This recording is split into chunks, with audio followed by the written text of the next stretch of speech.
What is up, my friends? Welcome back. Happy whatever day this is that you might be watching it. Hope you're doing great. Hope you're having a fantastic day. Thanks for stopping in and talking with me about some movies today. Before we get started, why don't you guys hit that like and subscribe button. And guys, today we're talking about a new movie that just dropped on Netflix.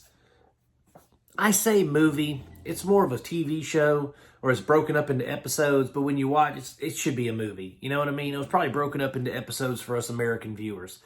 But anyway, guys, we're talking about a movie that dropped last month, Gundam Requiem for Vengeance. Now, guys, I have been a huge Gundam Wing fan, since I was probably 14 or 15 years old. I really like giant robots battling in space with pilots and, stuff like that. So robot jocks and those kind of movies really always, Pacific Rim, love those kind of movies. So this is awesome because we're used to seeing the Gundam universe in a stylized Japanese animation kind of animation, This, highly detailed, very succinct explosions and all these kind of things. It's always been kind of super sci-fi in a way, And what I like about this is we get a departure from the hand-drawn animation and we get into a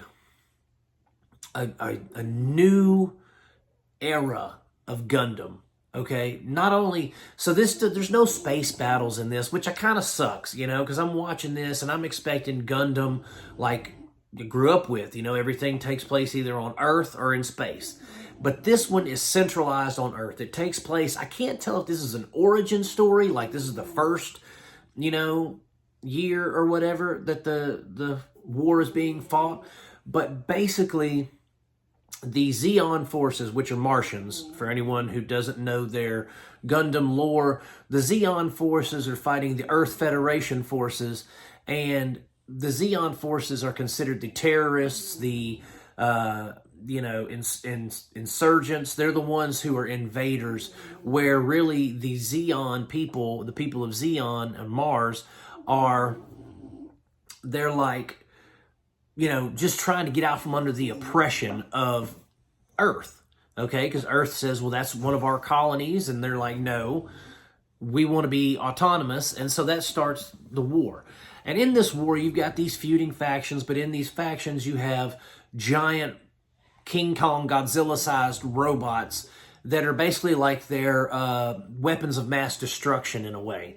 But you have them and they fight one another. And normally in a Gundam show, when you're watching this, it's, they're fighting one another in space. So it's very, there's a lot of like zero gravity turns and, really cool space battle looking stuff. But in this one, since it's based on Earth, I like the approach they took. We haven't seen a Gundam yet. We haven't seen a new type. And for anyone who wants to know what a new type is, it's a person who has like a psychic link to Gundams, and which makes them a better Gundam pilot because they can sense other kind of new types and stuff. So that's really kind of cool. Most Gundam pilots are just human, and so they just, they just fight how they can, but being a new type gives them like an extra edge in battle.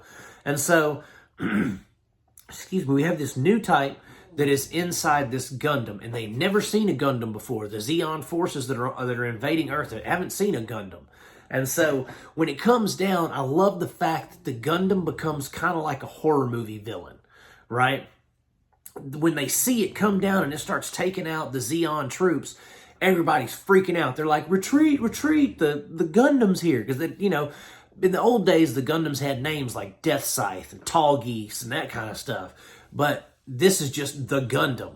And I mean, this thing is going through other mobile suits like just like a hot knife through butter, literally. It has its beam sword and it'll cut through a Gundam and then smash a tank and step on just an infantry troop. Like, it's really kind of a horror movie because everybody's freaking out because the Zaku's, which are the Zeon forces mobile suits, they can't keep up with this, right? They're not as fast, they're not as strong. He's just wiping them out. So we follow this group of Zeon troops. One of them is a lieutenant or a captain, Iria.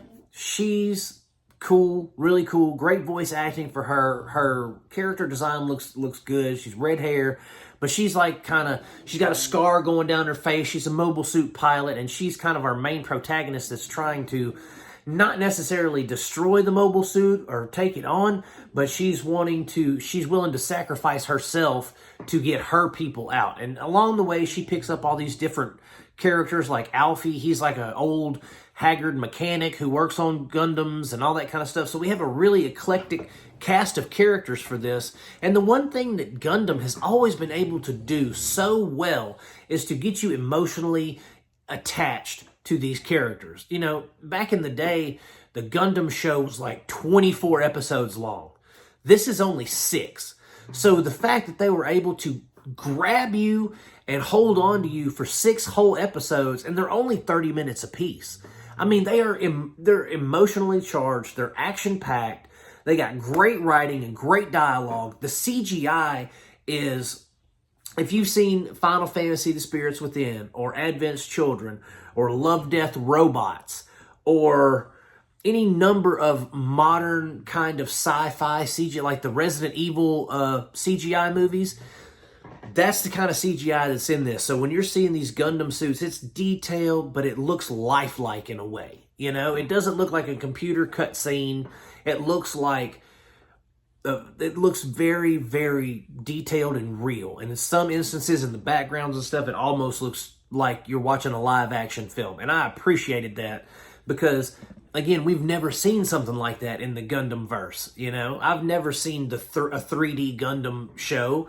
The next thing we need is a live action Gundam. That's what we need, is the live action Gundam show, because that is where it will be at. Eat your heart out, Pacific Rim, am I right? But guys, this is a fantastic show. If you can check it out on Netflix, I highly recommend that you do it, because it is entertaining, emotionally engaging, action-packed. Like I said, check it out. You won't be disappointed, guys. You really won't. I'm going to give Gundam Requiem for Vengeance 2 thumbs up. Check it out. It's on Netflix. That's it.